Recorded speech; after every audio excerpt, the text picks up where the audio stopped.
I've lost 3 people that I was very close with. Like on the same ride? One on my ride, yeah. And that was actually this past January. She passed away on the, we were actually not like doing anything crazy. We were literally just riding home. I mean, that's the reality though with motorcycles is like, you can do all the sketchy stuff all of the time, and then the one time you're not doing anything bad and you're just going the speed limit on the way home, you know, uncontrollable things happen.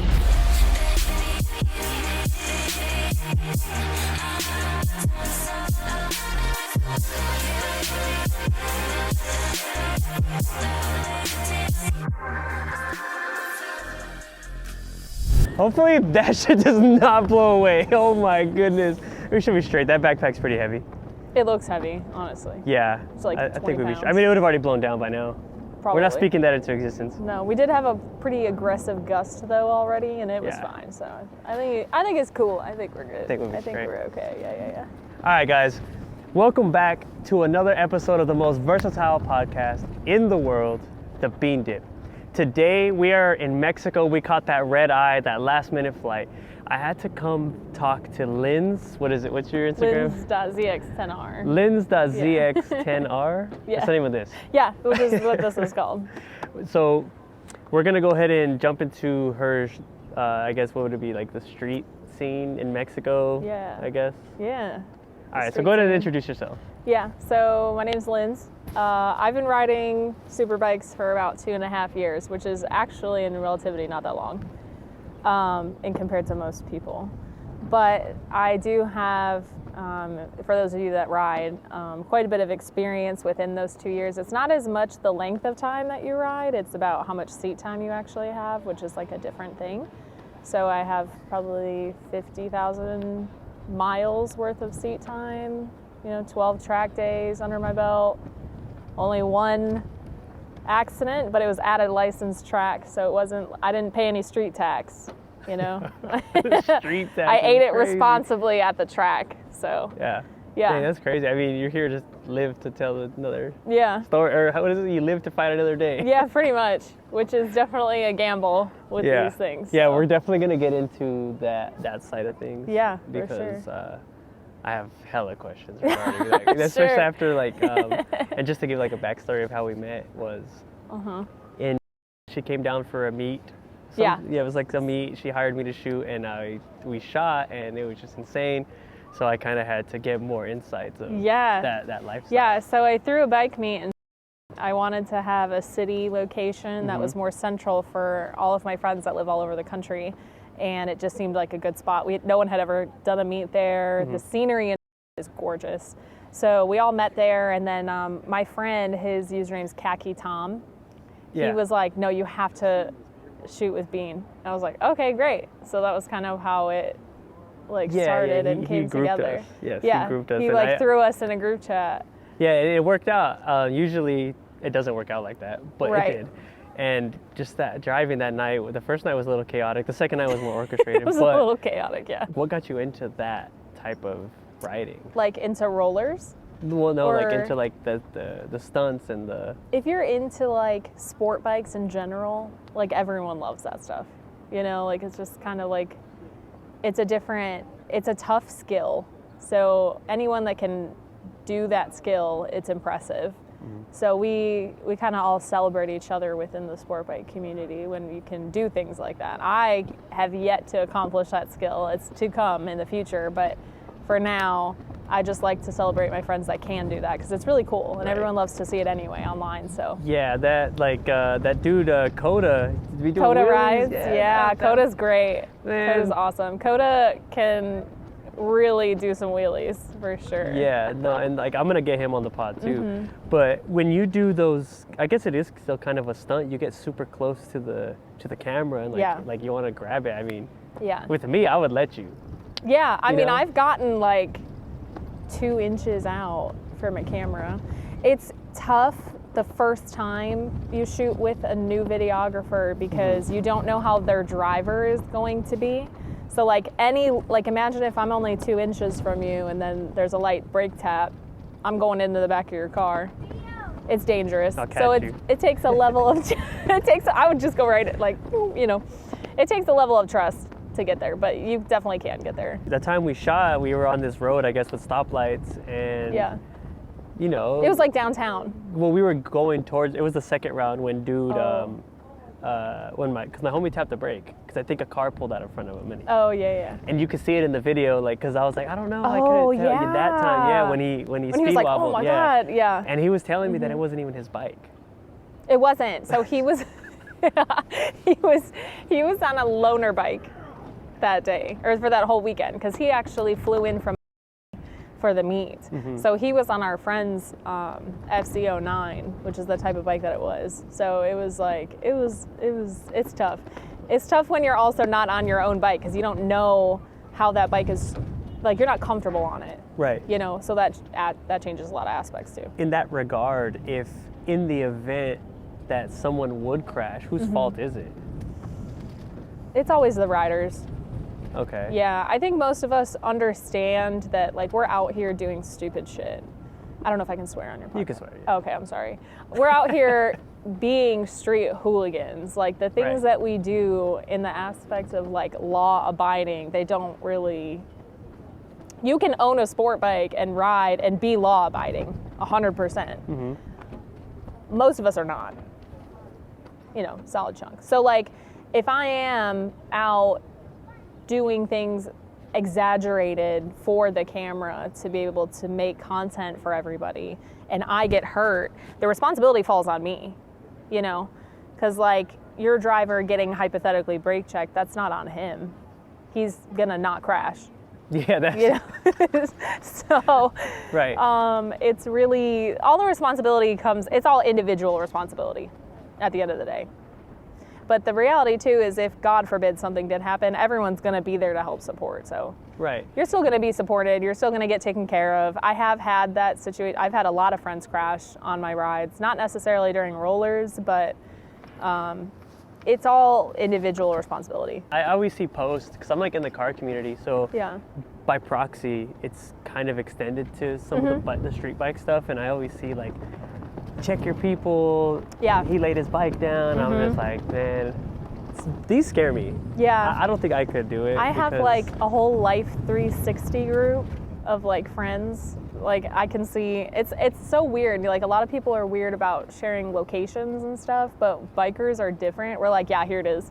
So that when you do see that post that's like, there's a black bike crashed at this intersection, you can literally just go in and check your circle, make sure it's nobody that you know about. I share my location with mad Bro, people. I have 40 people have my location. Yeah, I have. I swear. And then now you have it. Well, you have it now. Yeah, I have to find you, which it still took me to the wrong place. I was like, oh, okay. I could have died and you would have never, like, you would have never found me. Yeah, so in the event that's, like, nobody's ever unalived, have, like... Yeah. And, well, obviously, like, they have, but in your, like... In my circle, yeah they have. That's... I've lost 3 people that I was very close with. Like, on the same ride? One on my ride, yeah. And that was actually this past January.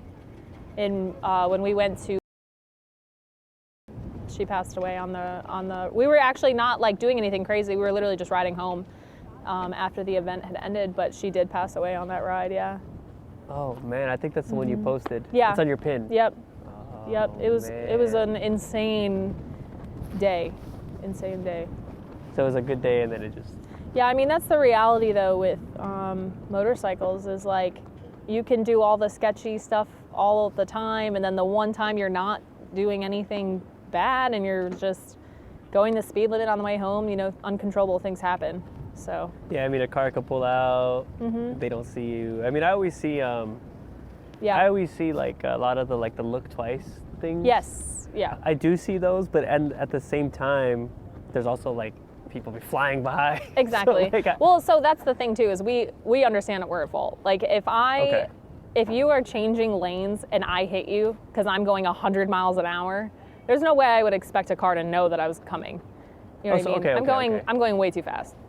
Okay. Now, immature bikers will be like, that car pulled out in front of me, they didn't see me, but I'm going double the speed limit. They should, you know what I mean? Like, well, that's totally kind of what different. I'm talking to, is now, the ones that say that. Correct. But, like, skilled riders would never put themselves in a position to be like accidentally merged on, or like skilled riders, I should say. Right. So like I know for a fact you will never catch me in the blind spot of another vehicle. Right. You know, things like that. I know for a fact that down here everyone blows stop signs, so I have to be more cautious. So like with skill that develops, you learn to look at it like everyone out here is trying to kill you on purpose. Like if you don't have that mindset, you're gonna get hurt. Initially, what was it that got you into the bikes? I had like a,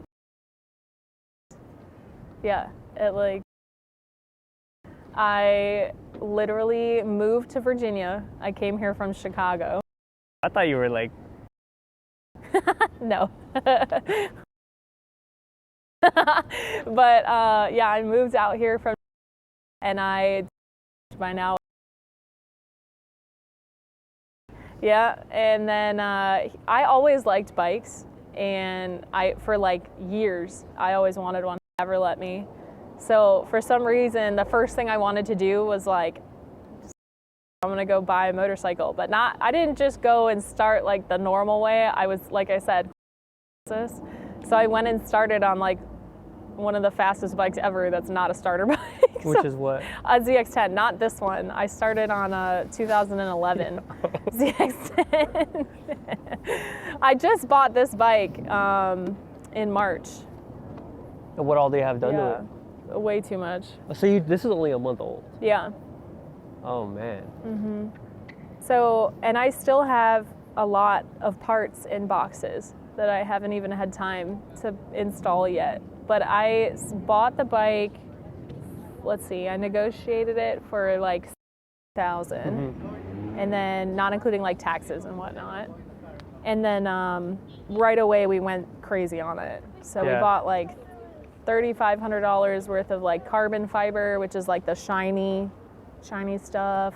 These mirrors alone were $500. We've got like steel brake lines. It's a full bolt-on, so it's got like air filter, velocity stacks, full flash and tune, done by Crossbuilt Performance. Like that's crazy. She's crazy. Yeah, I mean it's the same thing as like cars, you know. It's exactly the same. Yeah, like there's never gonna be a point where I'm like, okay, I'm done putting money in it. Yeah. So yeah, I bought like rear sets for it. I went a little nuts. So how much would you say you have in total on probably top of paying for it? All together, we're probably close to 29,000. Yeah. That's fair. So an extra like $K? Yeah.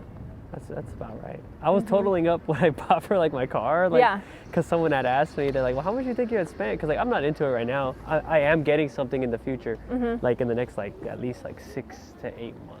I know, part of me wants to buy like a fast car, but I'm like, do I need that? I'm not a fast guy. I'm obviously have adrenaline problems. Yeah. So. No, I like more of like I'm form over function. Oh yeah, so yeah. I'm like this camber. is no fun. You know, there's not a point to this. There's one reason why I would have that. Right. You yeah. know? I'm more of like I like the way it looks instead of the functionality. The prettiness you know? of it. Yeah. So like I like the camber and I like the slammed and the yeah. So when I totaled up my thing, it was like $30K. Yeah. Like on top of what I paid, so like $40K. Nuts, yeah. Cars are, I think, a lot more expensive. I could definitely dump $40K into this bike, though. Yeah, for sure. Realistically, yeah, but I probably won't go that insane. But this is like the forever bike. This is the bike I'll keep for like probably a good amount of time. So I don't have an issue. Probably not. No. Although I said that about my last one too, which was my first ever one. Right. And I've had a couple bikes since then, but I don't know. I'll probably keep it forever. Keep changing things on it. So how many years total have you been riding? Like 2.5. So 2.5. Yeah. So that was when you made your initial start. So when you started posting on social media, what was it that blew you up? It was, I'm trying to think of my first video that went crazy. So I actually started social media as like a memory book. Like I just wanted to have videos because I understand the risk of riding. So I was like, it would be kind of nice to have like a digital memory book that's accessible for everyone to like go back and watch. It sounds so morbid. Every time I tell people this, they think I'm insane. But like I literally started social media just for like my friends and family to watch me in case someone hit me and like killed me. And then it turned into actual social media, so that's when it changed. But I think I've only actually been making social media content for maybe a year and a half, probably. Like, that's really not bad. intensely. So you hit the 70K within a year and a half? Yeah, I think we hit 72 this morning. Imagine they were all right here watching this. That's what I tell people. Like, sometimes I feel bad, you know, because, like, comparison is the thief of joy. All the jets are flying over. Yeah, we have all of the jets. I can't even see them. I don't know where they're loud as shit. Yeah. They're so fast. But I try not to compare myself to What other... did you say, comparison? Yeah, comparison is like the thief of joy. Comparison is the thief of joy. I love that. Yeah, so oh my gosh. sometimes I get really in my head with my content about like, why am I not at 100K? Why am I not at, 500K or whatever? But the reality is that it comes with time, it comes with patience, and it comes with understanding marketing, essentially, because that's all it is. I mean, 70K in a year and a half is... It's great. It's fantastic. Lot. Like, I think, I sit and I'm like, imagine like 70,000 people in front of you, like in a stadium. If there were 70,000 people here watching you, it'd be crazy. It'd be really nuts. Too much. I would be really terrified. There's probably 70,000 people that are passing by. Yeah, I'd be really scared, probably. Yeah, because even like the families that have just like stopped to watch, that's still like a lot of people. I'm like, don't look at me. It's still a lot of people though. You Yeah. know, there's like 10 of them just like staring there, just like. I know, they're like, right, what chill. are you guys doing? Yeah. Like, it's so funny. Yeah, it's great. I mean, it's a lot. It's a lot of people. It's going great. Like, it's going how I want it to. Mm-hmm. You know, I don't really have any complaints. Right. TikTok, I don't really count that. It's like chaotic over there. It's like a different planet on TikTok. Yeah, TikTok and YouTube is like, it's a whole different realm of like supporters, and like there's a lot of haters on like IG. Yes. TikTok's because like the rules are less strict. So like the hate comments on Instagram are like, they'll let anything go. Yeah. Like sometimes I've had a couple of things deleted. Yeah. But I've seen, because I had posted this one of this tattoo artist and it like blew up, and everyone was just talking mad. I was just like, whoa. It's crazy. But it didn't blow up on like YouTube or TikTok, but it blew up on Instagram. On Instagram, yeah. So when you deal with like the haters that are like, if not, it's not going to be a matter of if, it's a matter of when. It's when, yeah. How do you deal with all that? I get haters on every single video. Right. Yeah. No, for sure. And initially, it used to really upset me. Like, I used to be like, oh, I'm deleting the video. Like, I don't want to handle it. I was blocking every person that commented something mean. You know, like, I was like, I don't like it. It was. And then eventually, I forgot who it was. I think it was my friend Shelby, my best friend. And she looked at me one day and she was like, I don't know why you're letting people get to you. Like, at the end of the day, you're gonna sit here and cry on your ZX10 while people pay, like, you get paid on the internet when people fight with you. And like, she said that to me like a year ago, and now every single time I get a hate comment, I'm like, what am I gonna do, go cry on my 2025 fully paid off ZX10? Like, you know? So now I have like a totally different like look on it, where I'm like, please, actually I'm like almost rage baiting people now. So now I've like switched, where I'm like, please, like, engage with me. I don't care whether it's positive or negative or neutral. Like, I'm down for all of the algorithm. Whatever you guys want to comment, like, bring it. Yeah, I didn't even know rage bait was a thing until like it definitely October. Is, yeah. Well, I didn't know. Oh, really? I didn't know. Oh, that's because I came out and said a fact about my camera, and I said that it's not a cinema camera, and I will stand on that every they every did not day. like that. Yeah, and everybody, the Sony Glazers were like, it's a cinema. You don't know what you're talking about. That's so funny. You've never worked on a set. It's like, bro, I shoot short films in my spare time. Like I went to school for this. You're like I do know. Calm down, bro. And then, just all these like content, because I'm not a content creator, you know, like I like narrative stuff. That's why I do long form. And they just like were attacking me, and like at that point I was responding to people because I'm used to the hate. I've been canceled like 3 times. I've been canceled. Have like 3 you really? times. Yes. You know what though? No one's ever canceled me. I'm uncancelable, but yeah, I've never had anyone say like cancel Linds. I've never had that. Maybe because you haven't done anything or said anything. Yeah. I say some reckless stuff sometimes. Oh, okay. I mean, I definitely do, but I do keep it more in my low-key group chat. I mean, I'm about to have like all these people on here that I'm gonna probably get canceled again. Oh, well. Yeah, I mean, I don't care. But yeah, so they just like were like, hey, and like I spent time responding to everybody, you know. But then I was like, wait a second, I shouldn't even be doing this. I know better. Well, so I do Like, I go out of my way. I try to respond to every single comment. Every single comment. That's crazy. Now, on my videos that hit like 10 million plus views, it's physically not possible. Right. Like, it's just not possible. So those ones, initially while it's going, like, I'll try to keep up the best I can, but afterwards it's going to get to a point where, like, it's too much to follow up on. They'll switch languages because it'll hit other countries. Yeah. So I'm like, I'm not going to sit here and translate every comment. You know, that's just like a little crazy, whatever. But I do try, because, I mean, as a content creator, that's what you want. You want it to push to more people. Right. So you're going to keep, like... engaging. Yeah, exactly. Yeah, no, and like, that's fair. I just, like, because that's why I was doing it. I was like, and it wasn't that many. It was only, like, 150 comments, and then plus mine made it, like, double. Right, yeah. So as long, if you respond to everyone, your comments are going to, like you're going to skyrocket. It looks good, but I mean, it only hit, like, 30K. I was all excited. I'd be thrilled. Yeah, I was excited. I was like, this is cool. Anytime I hit, like, 10K views, I'm like, woo, like, I'm lit. Yeah, I wanted to double down and say more stuff, but then I was just like trying to just switch, because that's not me. Like, it is, but like, I'll probably do that once I get this rolling, the podcast, because it's more important to me.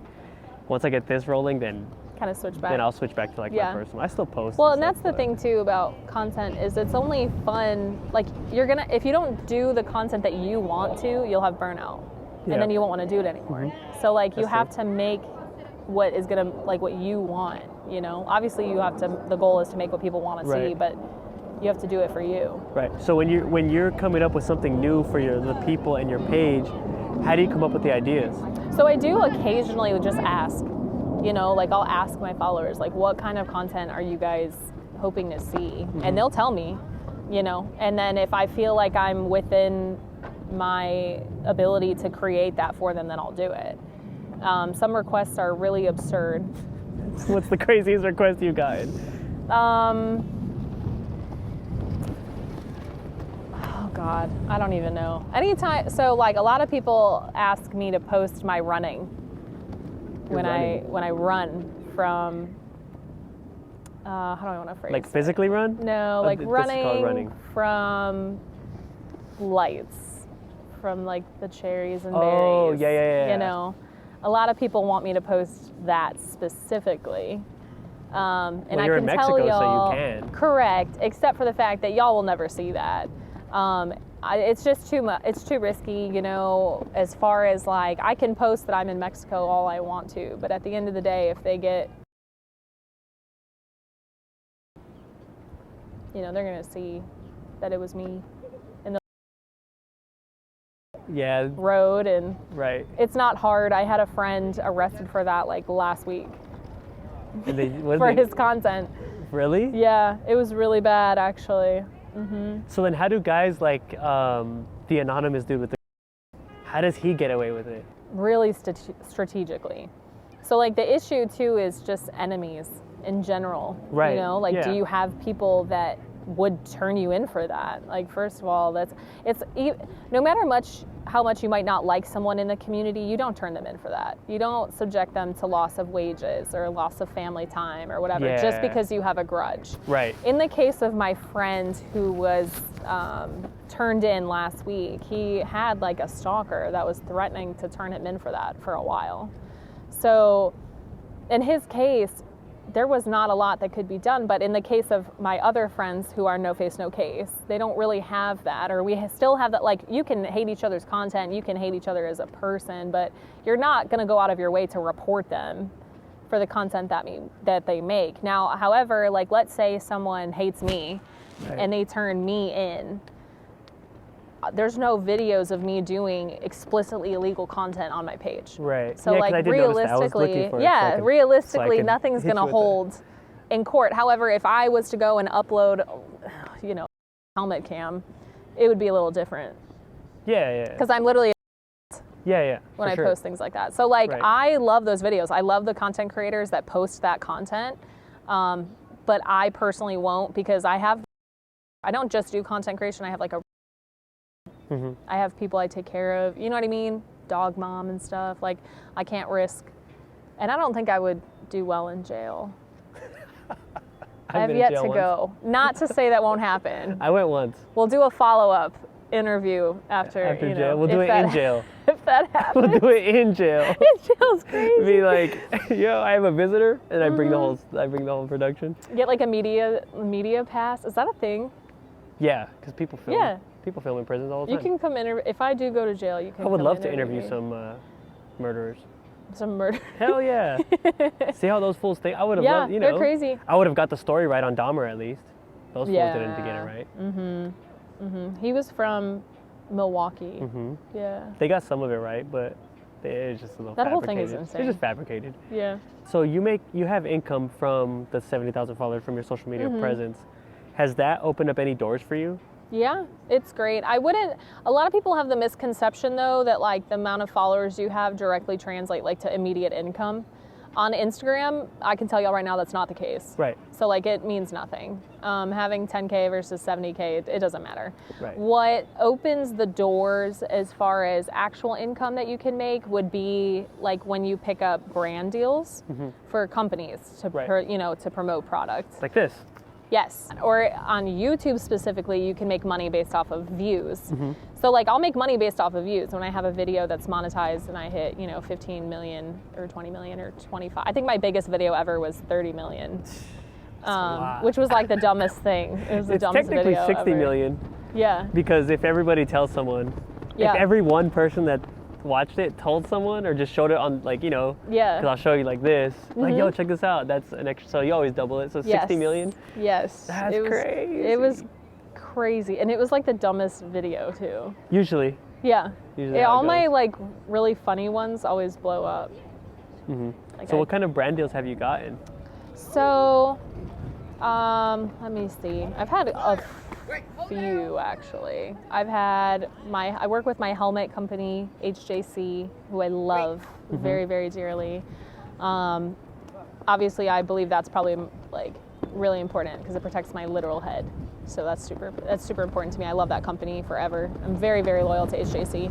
I also have had fairing company sponsorships in the past. I've had vinyl sponsorships for like wrapping the bikes. I've had quite a few clothing companies that I've been sponsored with. Like this is one of them, Boost Society, and then also Fast Lane Gang. I've worked with them a lot. Those are my two currently. I only take on two clothing aspects at a time. Any more than that, I just feel like it's overwhelming. Wouldn't that be a conflict of interest? They're both clothing brands, but they are not in the same exact niche. So they don't they compete, but not directly compete, if that makes sense. They can make different parts, like only if they made only shoes or and then only sweaters. Okay, so that makes sense. Yeah, so and the thing too is if you are gonna have brand deals, you want to make sure that you're not overstepping on competition clauses. So that's important. So I was considering picking up a third brand who I love the brand, but they were way too close in a design scheme with Boost. So I decided not to pursue that. Okay. Because they look too similar. Right. So it's I didn't want that. I wanted I want my two that I work with to be, profoundly different. And I also try to work with brands that I really trust the brand itself. I trust who's running it. I trust the production. I trust the quality of the brands. So that's a really big deal for me. Yeah, the integrity of it. Yeah, no, that makes sense. I mean, good characteristics is what I look for when I'm trying to work with someone, or if I have someone on the pod. I don't really care if it's someone that I disagree with, but when I was new though, I was oh, a brand deal, absolutely, sign me up. I didn't care back then, but now that I've been doing it for a while, I'm a lot more picky about who I work with. So when you're getting a brand deal, what are the steps for those that don't have brand deals? Yeah, how to get a brand deal. So you can wait for companies to reach out to you. So Insta360, they make 360 POV cameras. They sent me a PR package a couple weeks ago because they want me to use their equipment and then show how well it works. Well, in reality, I already know how this product performs because I've been using it since I started content creation. So I've been using Insta360 cameras for literally forever. So in that case, they reached out to me because they saw the value that my content brings. They understand that I physically bring them millions of views, millions. So they understand that. Buy, yeah. Versus other brands, you might have to reach out to them. You know, you might have to be brave enough to figure out how to get into their communication like portal, essentially, to figure out how to propose a deal. So like it's not like the most business savvy, but like when I fell in love with HJC for their helmets, I shot them an Instagram message and I was like, can we be best friends? Just like that. Yeah, that was all I said. And he was like, yeah, I thought we already were. And like we just kind of kept talking from there, and now here we are 2 years later, and I've had 4 of the same helmet in different colorways because I love them that much. And I truly believe in the quality of the product. I've owned a lot of helmets. I've owned every top tier helmet that you could probably think of. And at the end of the day, I know what I love. Right. So I messaged them and honestly, it was just to tell them how much I loved it. Right. But when brands see like how passionate you are about their product and that you already love it, you already use it, like that's a big help. Right. But at the same time, it's going to be very difficult to get their attention if you can't prove that you're going to provide value to them. Yeah, that makes sense. So you have to be able to provide value, they have to be able to provide value, and then they go together. They coincide together. I always say, or not always, but I've said in my pod, like, yo, Apple, send me a computer. I use Apple products only, you know. Yes. I mean, this brand sent me something, which is cool. They gave me a $5, like, if you wanna get, it's called Drink Nut Case. If you wanna use Bean Dip 5, you can get a $5 off your order. Bean Dip 5. Bean Dip 5, yeah. It's easy to remember. It's good. It's just cashew milk. It's better than dairy. I don't drink dairy. So I actually love cashew milk. drink one. Yeah. You can have that one if you want. I'm Strawberry. probably going to. Yeah, whenever. But yeah, no, it's the same thing. So they, one of the homies reached out for me and was like, yo, check out our pod. It did a couple of views. And they were like, yeah, I'm down. And then, so they're like, yeah, here's your code. And it just helps if you like, you know, you just want to provide value both ways. Right. And if they see that, they're going to take you seriously. Yeah, I would love to have like big name brand deals for this instead of like my personal page, you know, but cause this would be cooler. This would be cool. Yeah, we'll let this dude pass by.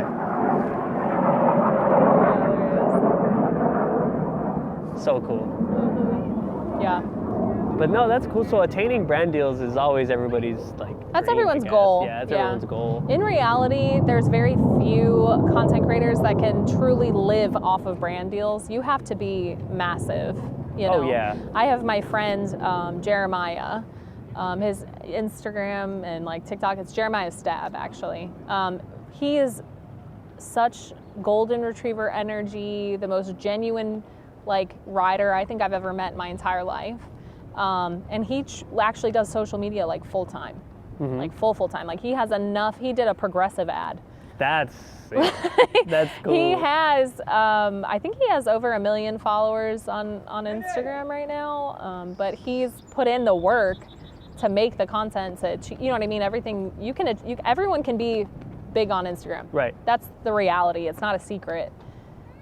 Anyone can do it. Right. You just have to have the work ethic. Yeah, he definitely has that, and it's paid off to the point where he can social media full time, which is like fantastic. That's everyone. If you are a content creator, that's like your dream, you know. But you have to also pick a niche that's not too niche.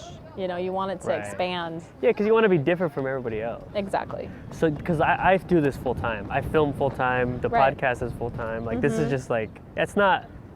I guess it's not content creation because, well, it's not content creation. I mean, it is in a way. Well, I just don't call it that because my profession, but I don't even post and I still like make a living, you know? So like that, I guess it's cool. But imagine if I was posting and doing all this and making my own stuff, then I would probably be like y'all with 100,000 followers. And 100%. You know what I mean? Yeah. So I'm Once you figure out how content works, how algoritms work. Yeah, like, you're gonna have to help me. That's all you really need. You're definitely gonna have to help me, because you know I want to expand, but it's just I have my hand in so many different things. Where it's like podcast today or shoot. Well, so that's been my problem is that you know I content create full time on Instagram. I work for Boost Society full time, managing I'm like the affiliate director for them. I would love to get into YouTube specifically, but I'm like, do I have the time already doing like 3 jobs to pick up a whole nother like platform? Yeah, that's when you gotta get someone like me who edits for a living, I know, because I'm like, I just don't out. have the time. Yeah, no, we'll definitely get So something. outsourcing is great. Outsourcing is definitely not a bad thing. A lot of people like to want to just do it all on their own, which is cool. I get it, but at some point you do need to like delegate. 100%. You know. 100%. So I'm always looking for people to like help me or like to help them. So let's go back into like the bike. Why did you choose this one specifically? So back when I was first buying my first ever bike, it took me 3 months to find my first ZX10, and it was great. I loved that thing. It was a 2011. It was the same as this, but obviously a lot older.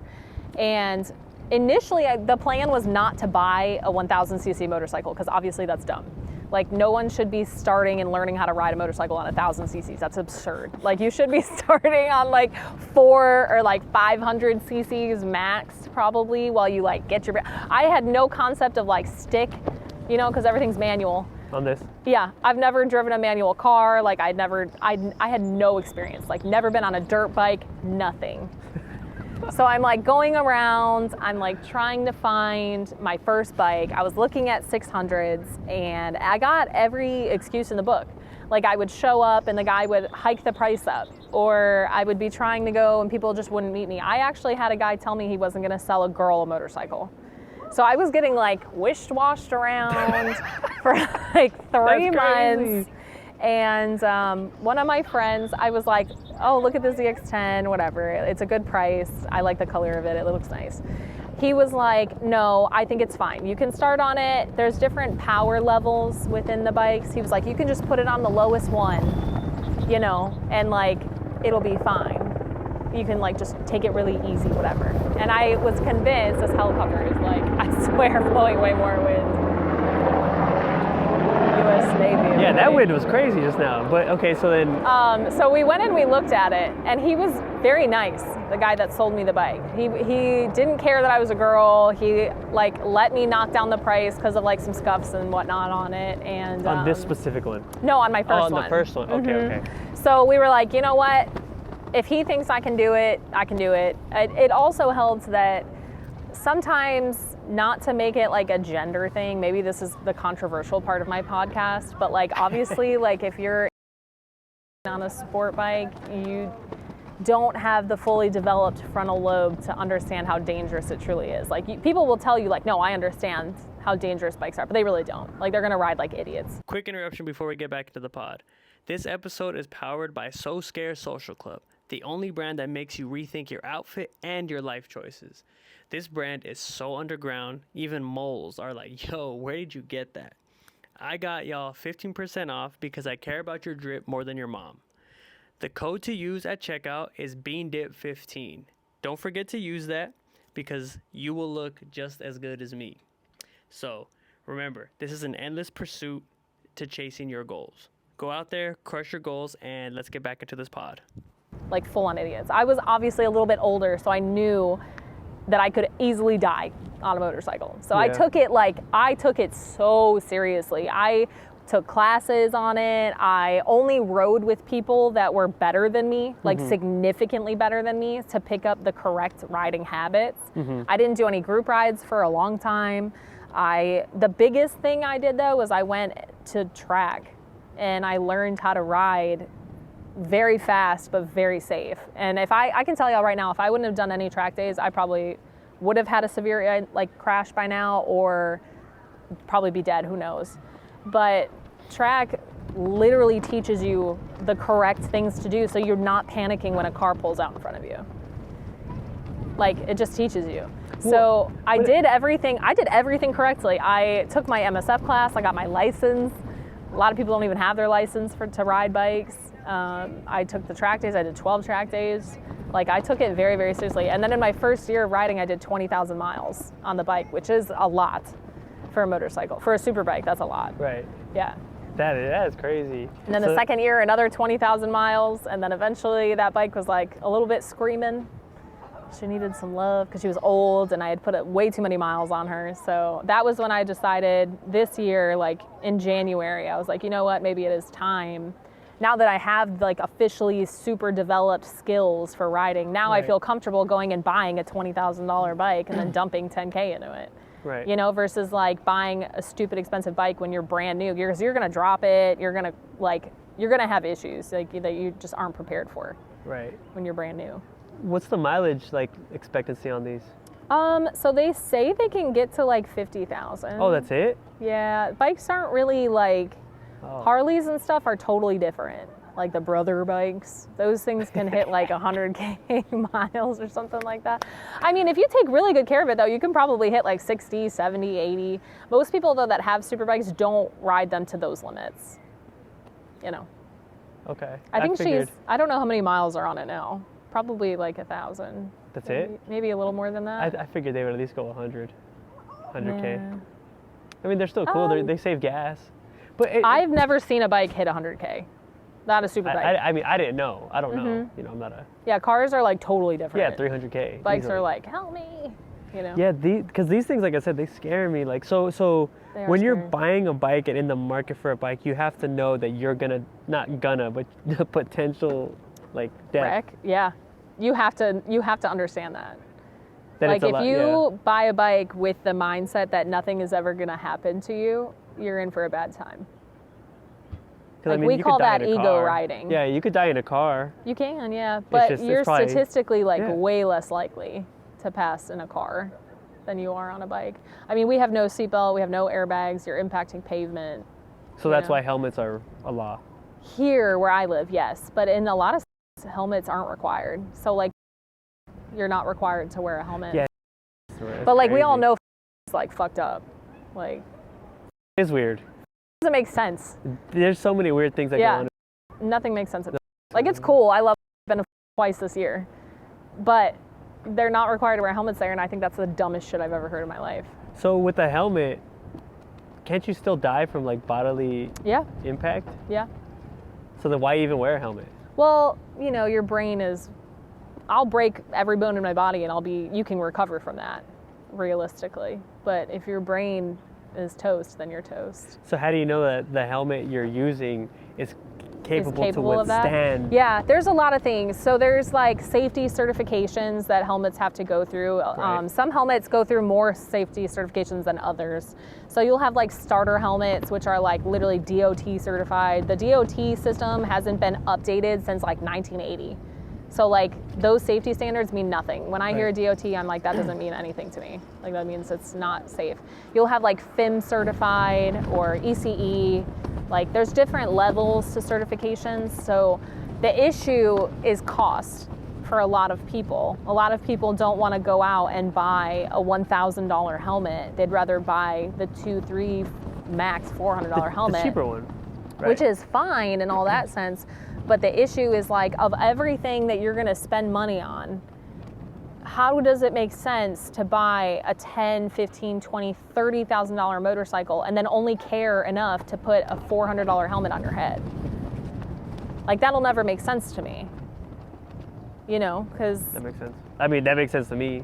I'm in gonna theory, make sure. You're not really taking I'll wear a whole bodysuit. Yeah, well, so they have, like, that's always what it comes down to. Like, with gear, it's all cost, right? So, like, these boots are, like, $600 boots. The gloves are, like, $400 gloves. Like, the price, it's expensive. Right. But the thing that, like, I really do try to tell the people that, because when people talk to me and they ask me questions, like, as a content creator, I give them, like, very genuine answers. I'm like, these are toys. Motorcycles are toys. We do this because we love it. We do it because it's fun. We do it because it brings us a sense of peace, whatever. But like, some people do daily their bikes. You know, they don't have cars. They don't have any other transportation, and that's fine. But most of us are not in that situation. Like, I have a very nice that I daily around that is great. But this is a toy. So like, in my mind, if you can't afford to protect yourself, then you shouldn't be on a bike. Now, I'm not saying you have to wear all your gear. Like, I don't give a shit. I wear leggings when I ride a lot, and I don't care. But you'll never catch me without, like, my basic safety essentials that I have spent very, very good money on because I truly think that it's worth it, if that makes sense. No, that makes total So, like, sense. people will call me a squid because I'm, like, not wearing the right gear, but I'm like, dude, I've broken so many bones, like, I don't care. Like, on this, or just in general? Just in general. In your life? Yeah, in general. Like, when I crashed my other bike at track, it was because I went into a hairpin turn at like 110 110, 120 miles an hour. But my Nothing shoulder happened? was sore. That's That's it? Yeah, I was in like a full race suit. That was $1,200. Like, the gear is worth it if you pay for it. But if you wear it, great. If you don't want to wear it, great. But like, the reality is if I am not wearing the gear and I did crash, you won't see me posting a GoFundMe. It's like, pay my bills because I didn't, you know, whatever. But the thing too about gear that I really fucking hate is people are like, well, you wouldn't be hurt if you had gear on. But my friend, I watched her die in front of me, and she had full gear on. It doesn't matter. Yeah, I mean, gear is gonna keep, like gear is gonna keep accident. gravel from going into your skin, but it's not gonna prevent your arm from breaking. It's not gonna prevent your brain from hemorrhaging. Like, it's just not. There's like situations where your gear means jack shit. Right. And then there's situations where your gear prevented you from shaving a couple layers off your arm. Like, that's great. Yeah. It all just depends. Yeah. No, yeah, I wanted to know because, you know, because I, like, when we were filming, I had the harness. Yeah. And I have the sparkle harness, and it's yes. rated for cars. Yes, actually, that is something I am really weird about. I get very sketched out because I obviously do rollers a lot. Mm-hmm. And I get very sketched out when I have, like, videographers and photographers without harnesses. But that to me is very different because you're not wearing a helmet, you're not wearing any like motorcycle gear, you're not like, unfortunately a photographer fell out of a truck last month filming, and he passed away because he was hit by cars and bikes and whatever. So like, it's like, none of the shit we do is safe. Like, this is not a safe sport at all. I just don't means. think that. He must have been doing something stupid, but I don't know, or just trying to get the low shot. I mean, you never know. Even if when I'm trying to get the low shot, I'll let go of my camera before I let go of my body. That's what I'm saying. You know, I can replace the camera. I can't replace me. 100%. I'm one of one. 100%. Actually. A lot of people are like that though. They're like, oh, like when people pass on their bikes, they're like, oh, he must have been doing something so stupid. And I'm like, that's not even the case most of the time. I just think so. I mean, I'm negligent. I mean, I guess that's a negligent comment, but I'm negligent. But at the same time, I've been filming out of the back of cars for probably a long time. Like, damn near 10 years. So it's about experience. You know, so you have to have been doing something to fall out of a car. You don't just fall out. I don't know the whole situation. I don't know exactly what happened. I know, like, you know, rest in peace, obviously. But sure. I couldn't tell you. There's like the proper way to do shit, and then there's like the stupid way to do shit. So, and the reality is, unless you're there, like, you wouldn't even know. Knows. Yeah, nobody knows. You know, it's just hearsay. You know? Like when my friend passed, you know, I got the video. I posted a video of my final moments with her. That was nice because that's how I wanted to remember her. And I got like so many comments like, oh, well, you know, she probably rode like an asshole. And I'm like, that's not even the case. Like, you guys weren't there. It was just a freak accident. I'm going to go check this real quick. But you can keep talking because we're recording audio. It was kind of just a freak accident. But like, you really don't know. I mean, the reality though is if you are on bikes, every moment is, you have to just be grateful for it, you know? Yeah, because a lot of the times when I see on social media is I see a bunch of people just like hauling ass through traffic. They'll like do this, they'll do that, and then I won't lie to you, that was me on the way here. I mean, probably so, but at the same time, those people are the same ones that are like, I mean, well, they probably only caption it that way to get people to be mad. Because I've seen posts where it's clickbait. Because I've seen posts where people are like, oh, he pulled out in front of me, but it's like, dude, you were hauling ass. So actually, it's really funny because I don't engage in that kind of stuff. It's funny because my friend sent me his GoPro footage today, like literally this morning. He was like, do you think if I post this, I'm going to catch a lot of flack? And it was because he was going 140 on the interstate and a car changed lanes. And he's like, oh, well, obviously, you know, the car did it on purpose. And I'm like, did you really expect a little sedan car to even see you at speeds like that? Like, that's absurd. Also, he was actually serious. Yeah, and I had to, like, tell him, like, post it. But, like, you are at fault. Like, you need to take responsibility and understand that if you would have hit the back of his car, like, it's your fault. Mm-hmm. Like, a lot of riders just don't like that. They're like, oh, I can do no wrong mindset. Right. Like, you have to be mature if you're going to get on it's a lot of accountability. Piss missile. Like, you can't just How dare he not see me moving 4 times the speed limit? How dare you not see me moving 4 times the speed limit? What do you mean he didn't see me with his glaucoma? Like, no, I mean, I'm just saying. No, like, it's true. I mean, accountability is obviously huge in this industry. Damn. Yep. The second you're on a bike and your ego is more than your skill level, that's where you will crash. Right. It's guaranteed. Right. So, like, at what point does, like, I guess your skill level and recklessness, like, play a part? Like, how far is pushing it before it's reckless? Eventually, it's just like an internal mindset. So, like, me riding and then, like, my friend riding, we're doing the exact same thing, but I have 40,000 miles under my belt and she has 5,000. For her, if she's trying to keep up with me at all, it's reckless. Like, because I'm just generally at a different skill level. Now I fine tune it. Like, if I'm leading other bikes, I will make sure that my group ride skill set matches the weakest rider. Because I don't want anyone going out of their way to keep up or do things that they don't have the skill to do. Even if they're like, no, I can handle it. Like, I can lane split in the tunnel. Right. I can do it. I'm like, you probably can't. You've been riding for 3 days.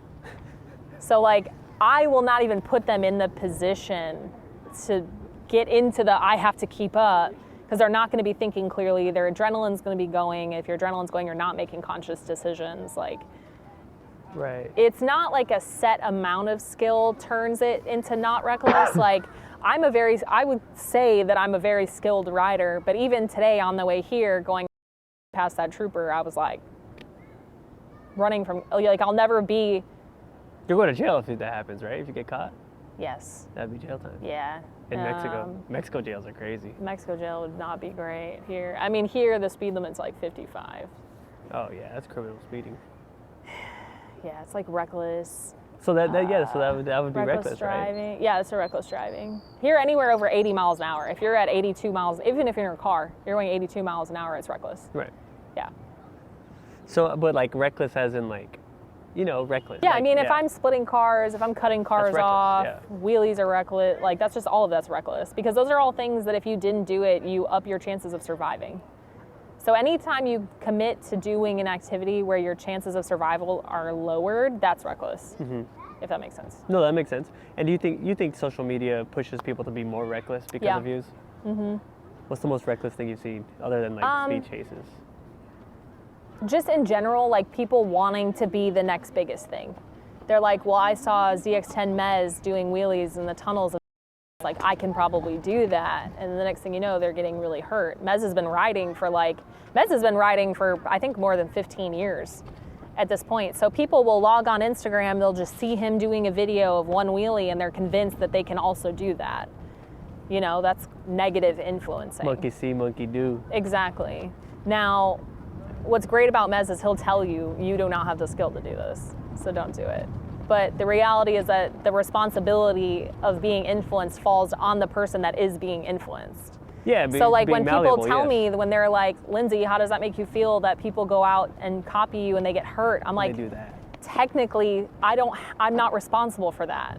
I don't have to be responsible for some random person that watched a video of mine over the internet. That responsibility, I never told him, go do this, you can do it, blah, blah, blah. I never said that. This is super easy, like, right. You know what I mean? Versus like the makeup videos that girls do where they're like, anyone can do this makeup look. Like, that's not like this. These aren't toys. Like, I said earlier it was a toy, but like, they're not. They are, but they're not, if that makes sense.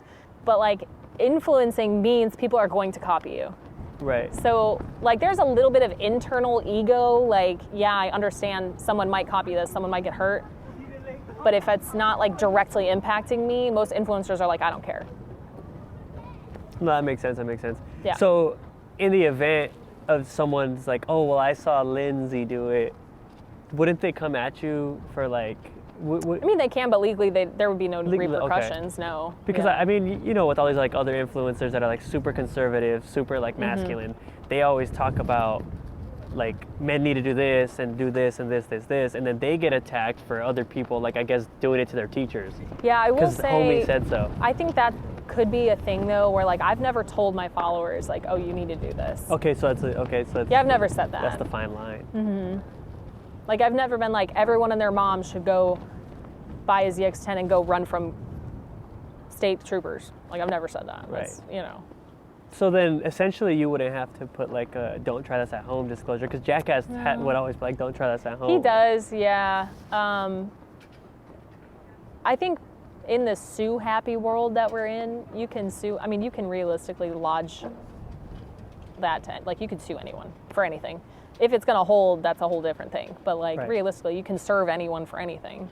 But like, I think it's pretty obvious that when it comes to like dangerous content, it's almost Darwinism. Like that's what you could argue. Right. You know, like if you don't have the skill and you're gonna go out and do something, that's on you. It comes back to like when I was talking about responsibility. You have to take your own responsibility. Have you ever caught heat from like your family member or friends for something that you posted, or like what you do? No, I blocked my parents on the internet. However, with that being said, they know that I make content. They know that I ride aggressively. They wish that I didn't, but they're very supportive. Right.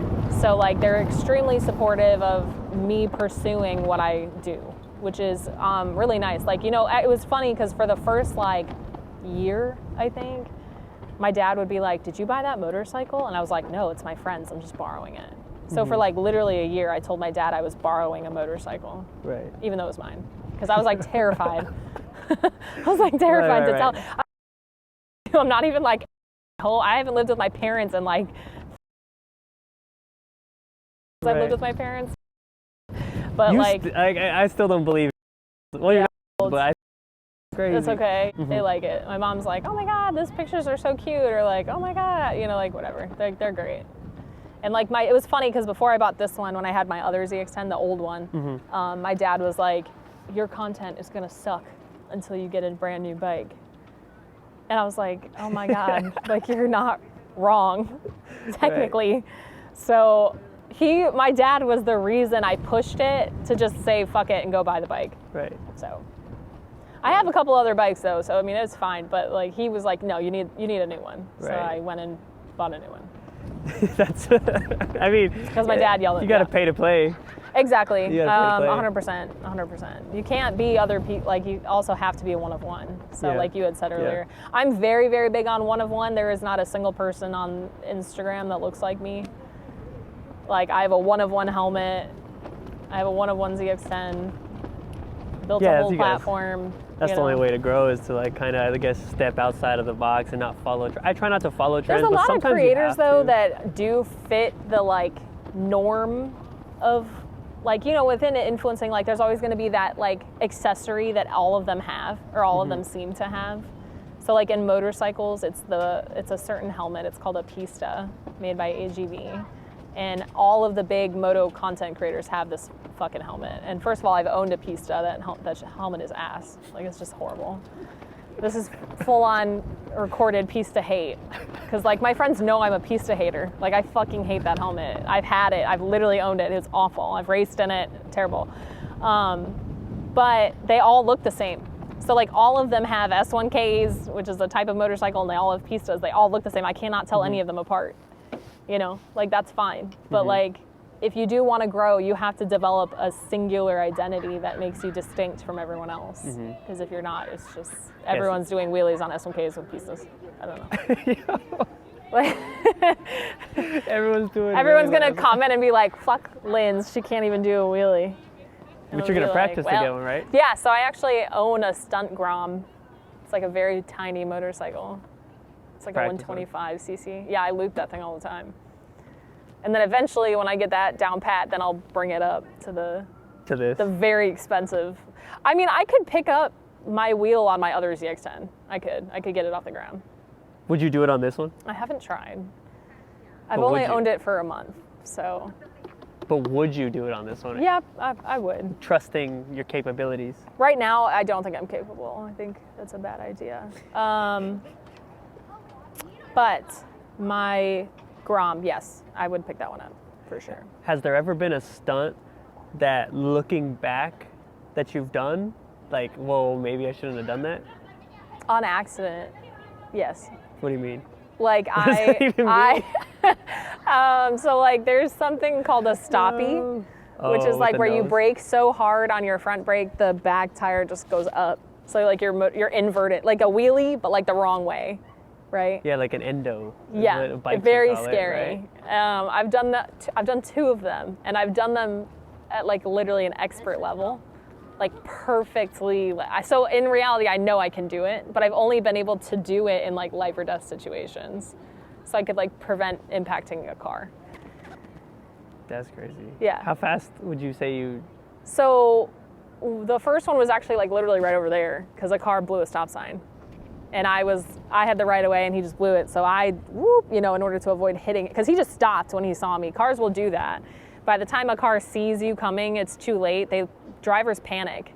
And instead of just continuing like you expect them to, so like maybe you can make it, they'll just stop.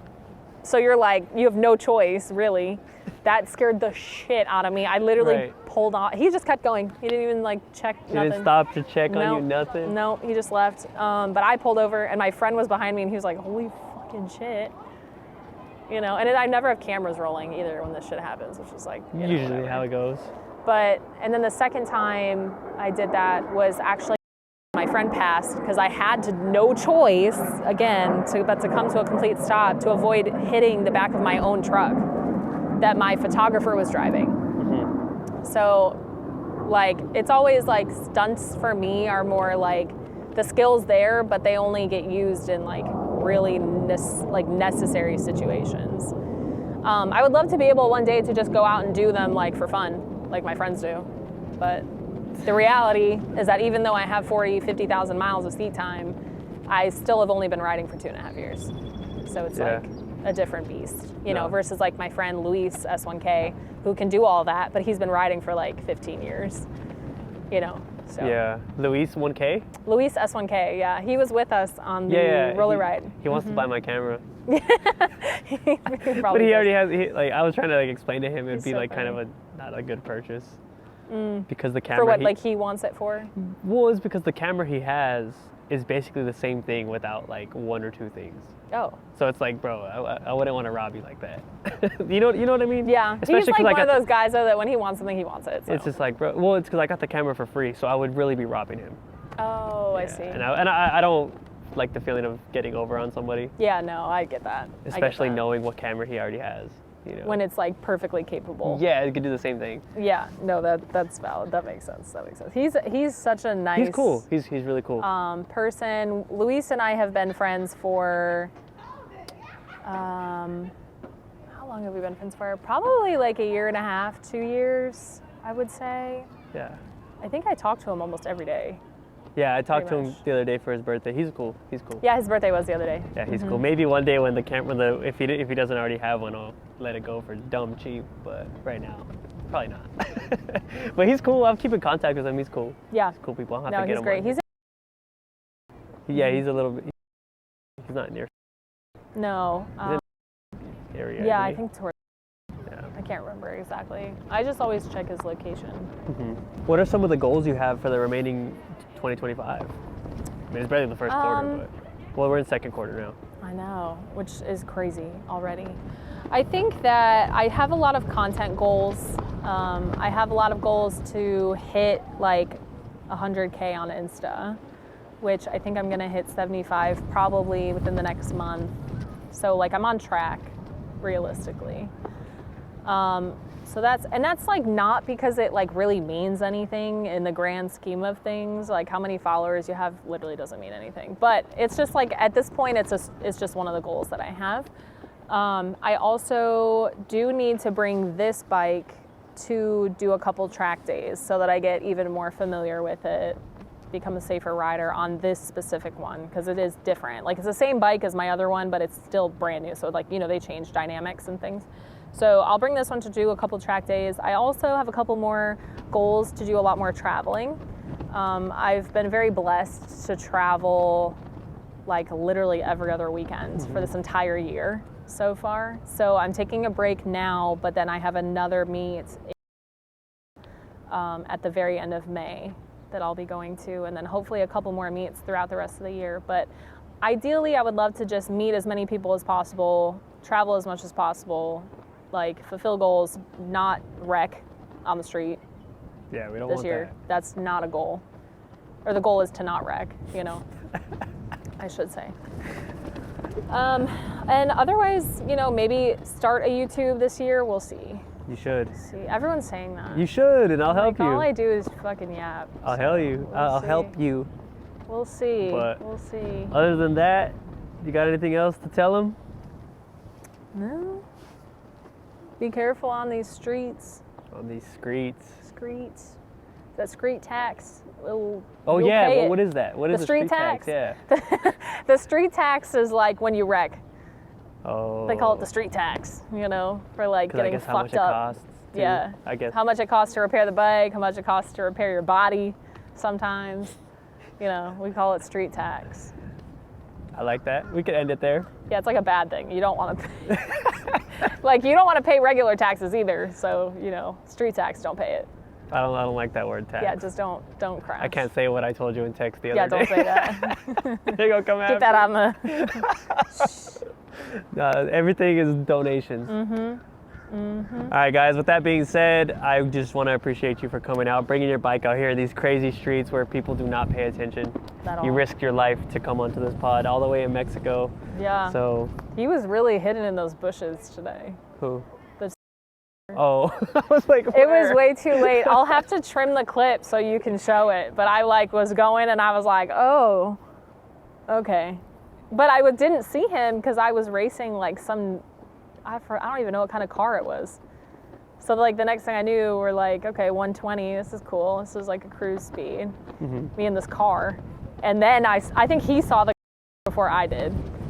So it was fine. We were late to the podcast because I had to get off the take back roads, but it was fine. An hour late, 2 hours late. Because you initially said like 12:30. I thought I was going to make 12:30, so you were 3 hours late. It ended up not being 12:30. It ended up being way later than that, but... Fashionably late. Well, yeah. That's it for today's episode, guys. Thank you again for coming out and giving me an hour of your time. And this bike is beautiful. Maybe one day, probably not. I'm not going to get into bikes. So they're a little scary. Yeah, so we'll definitely see y'all next week on the next episode of the most versatile podcast in the world, the Bean Dip. If you have anyone you admire or aspire to be like, let me know in the comments below, and we'll do our best to get a hold of them. See y'all. All right. Yay! Whoa. Yeah, your chair's gonna fly again. It'll be the same problemo. All right.